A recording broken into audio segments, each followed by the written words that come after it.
Так, қайырлы таң баршаңызға. Мына менің статусымды көретіндерге айтып атқаным.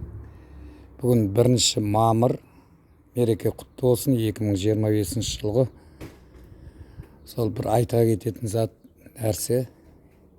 Енді результат күзде болады бұйыртса.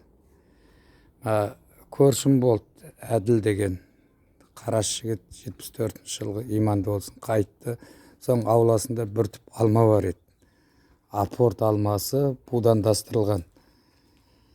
Мен соны өзім будандастырып көрем деп 7 жыл жағаластым да, қолымнан келмеді.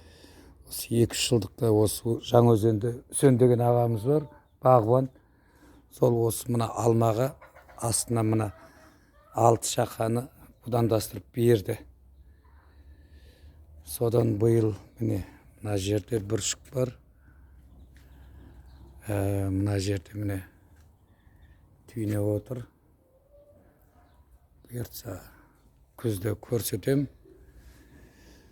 Сол Әділ досым айтып еді, көрсін. Көбейтейік деп. Осыдан дәл күткен результат.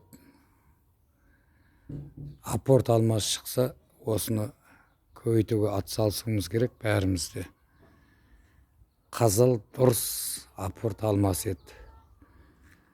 Күзде тағы да бөлсем, сосын осы егінге қызығушылығы бар азаматтар осы алма сортын көбейту керек Жаңаөзенде.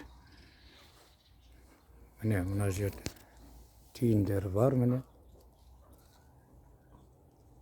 1 жыл түйіне отыр осы. Үстіндегі алма былтыр берді, бірақ құрт түсіп кетті. Ол уақ алма енді. Биылда түйінегі жақсы, құрт түсіп кетпесе, бұйыртса аманшылық болса, күзде результат көрсетеміз сосын.